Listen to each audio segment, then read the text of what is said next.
Ang kwentong ito ay hango sa totoong buhay. Karanasan ito ni Mar, na pinsan mismo ng aking ama. Naipadala na sa iba't ibang radyo ang kwento na ito at meron nang nakapakinig. Yun nga lang, Bisaya version. Kaya gawa natin ng Tagalog. Nangyari ang kakaibang pagyaman nitong si Kuya Mar dahil sa isang puting manok niya. At papaano niya nakuha ang misteryosong manok? Pakinggan nyo hanggang dulo ang kwento. Taong 1993, Kulon, Cebu City. Itong mga panahon na ito, kasalukuyang may nililigawan itong si Kuya Mar sa kanilang baryo. Araw-araw siyang nag-iinsayo para sa panliligaw niya sa nasabing dalaga. Tama kayo nang narinig. Nag-insayo para lang sa panliligaw. Sa dami-dami kasi niyang nagustuhang dalaga, ni isa sa mga ito, wala siyang napasagot. May hitsura naman itong tao na ito. Hinding sobrang kagwapuhan ngunit hindi naman pangit. Kaya dito pumasok ang pag-insayo niya sa panliligaw.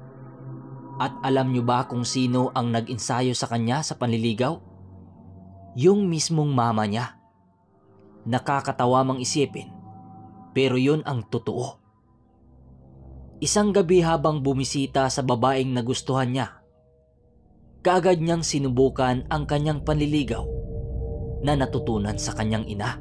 Ngunit ang hindi lang tugma, pagbukas pa lang ng pinto sa bahay ng kanyang nililigawan, kaagad na siyang nagtapat dito na para bang nangungutang lang ng pera. Nagulat ang babae dahil walang paligoy-ligoy ay agad siyang nanligaw dito. Matapos niyang magtapat ng mabilisan sa dalaga, ay mabilisan naman siyang binastid nito. Anya ng babae na marami pa itong mga pangarap sa buhay. At isa pa hanggang kaibigan lang ang tingin nito sa kanya. Subalit alam ni Kuya Mar na merong ibang nanliligaw dito, na isang mayamang matanda, ngunit hindi naman kagwapuhan tulad niya. Siya walang pera. Subalit kahit anong bastid nito sa kanya, ay paulit-ulit pa rin siyang nanliligaw rito.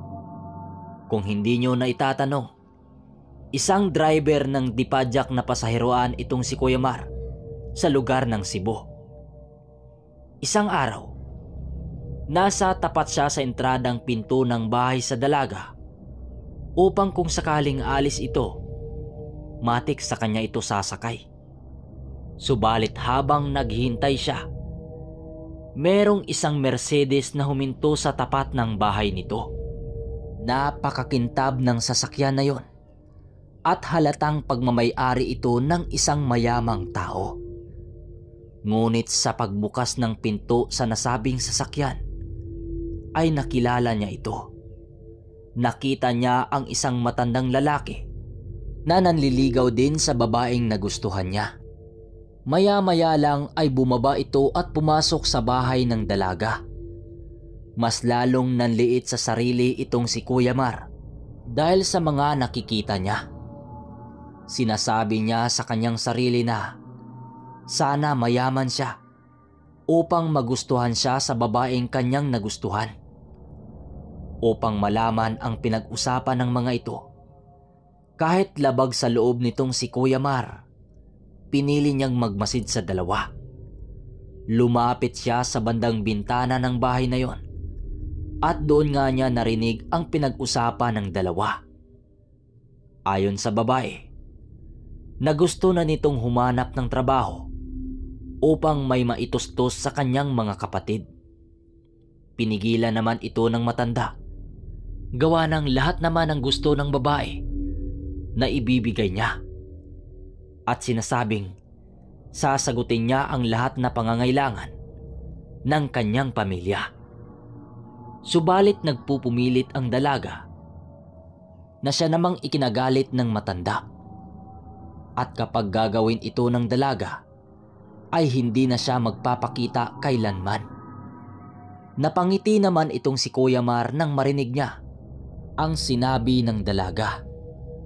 Dala ng pangamba na baka mahuli siya, ay nagmamadali siyang umalis sa kinaroroonan niya. Mabilisan niyang pinadyakan ang pasaheroan niyang di padyak upang makalayo sa lugar. Hanggang sa isang araw, habang naghanap ng pasahero sa kalsada itong si Kuya Mar, nakita niya ang babaeng kanyang palaging nililigawan na naglalakad sa gilid ng kalsada. Nakangiti naman itong nakatingin sa kanya at dali-dali naman niya itong hinintuan. Sa totoo lang, hindi naman masungit yung dalaga. At kahit paulit-ulit siyang binastid nito, kaibigan pa rin naman ang tingin nito sa kanya. At nang makahinto na siya dito, nagwika siya ng, "Hay minamahal kong Cheryl," wika niya. At sumasagot naman ang babae ng, "Hello," habang nakangiti. "Bakante ka ba ngayon?" wika ng babae. "Aba, sa lahat ng oras pwede ako basta ikaw. Hamakin ko lang ang lahat. Matupad lang ang gusto mo." Banat nitong si Kuya Mar at napatawa naman ang dalaga. Habang nagbabiyahe sila papunta sa sinasabi ng dalaga, pagkakataon naman itong si Kuya Mar na bumirit dito. "Alam mo, Cheryl, napapanaginipan kita," sagot naman ng babae. "Ah, ganun ba? Naging mayaman daw ako tapos nagpatayo ako ng kastilyo. Tapos ako raw ang hari." At sagot naman ng dalaga, "At sino naman ang reyna mo?" "Aba, siyempre ikaw." Dahil sa naging banat nitong si Kuya Mar, ay napangiti niya at napatawa ang dalaga.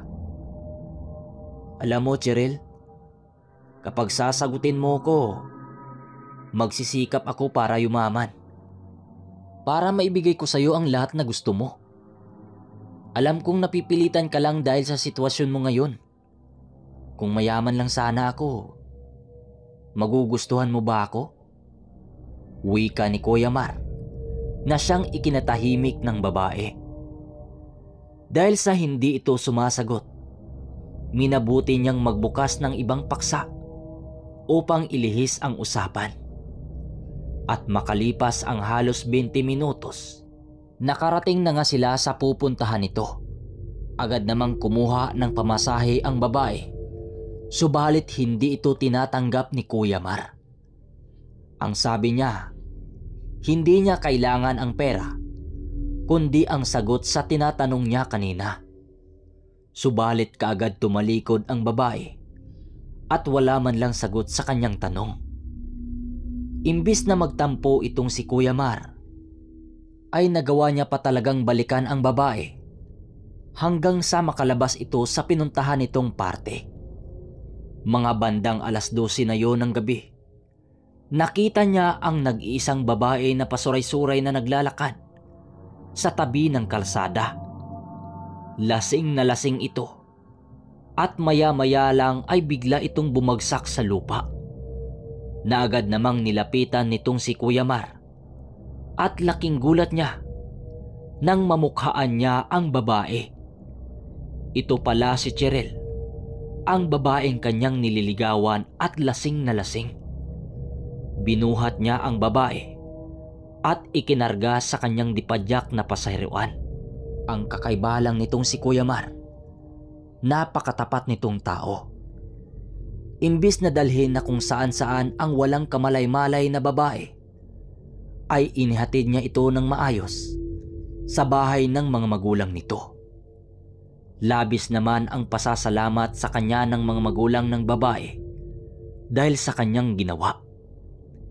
Subalit magmula nang mangyari ang araw na yon, tila ba natauhan itong si Kuya Mar na kahit anong gawin niya, malabo siyang magustuhan ng babae na yon. Kaya nagpasya siyang kalimutan ito at ituon na lang ang sarili niya sa kanyang trabaho. Lumipas ang mga buwan. Ganon pa rin naman ang trabaho niya, ngunit kapag araw na ng linggo ay pinasok na niya ang pagiging Kristo sa sabungan. Hanggang sa merong isang mayamang sabungero ang kanyang naging kaibigan sa loob. At hindi naglaon, siya na ang pinapapili sa mga manok na pupustahan nito. Ayon kay Kuya Mar, hindi niya alam pero sa bawat napili niyang manok, mapawala man o meron, talagang nananalo ito. At nagmula ang mga pangitaing yun nang minsang nilapitan siya ng isang matandang lalaki na puting-puti ang buhok at balbas nito. Sa pagkakatanda niya, isa itong pulubi sa daan. Humingi lang ito ng tubig sa kanya at nag-abot sa kanya ng isang kakaibang bato. Noong una, natakot siya dahil usong-uso sa kanila ang pangyayanggaw ng mga aswang sa lugar nila. Subalit sinabi ng matanda na makakatulong ito sa kanyang pag-unlad sa mundong ibabaw. Ilang segundo ding natigilan itong si Kuya Mar at napatitig sa bato. At kahit hindi niya alam ang pwedeng mangyari sa kanya, itinabi niya ang bato at palagi niya itong dala-dala. Hanggang isang araw, mga 3:00 yun ng hapon, muli siyang nakita ng dati niyang amo na isang mayamang sabungero sa sabungan. At sa unang manok na napili niya dito, ay nanalo yon ng napakalaking pusta. Bali 10 pili nitong si Kuya Mar ay sunod-sunod yung panalo niya. Dahil sa tuwa sa kanya ng mayamang sabungero, binalatuhan siya nito ng nagkakahalagang 50,000. Napakalaking halaga na nito noong mga panahon na ito. At gawa ng hapon, naging matumal ang sultada ng mga manok. Okay mga kapinundong baryo, kung nagugustuhan nyo ang ating kwento, abangan nyo ang part 2. In-upload ko lang to, baka magustuhan nyo. At kapag nagustuhan nyo naman ang kwento, comment nyo sa baba ng part 2 para mailapag natin. Yun lang, maraming salamat.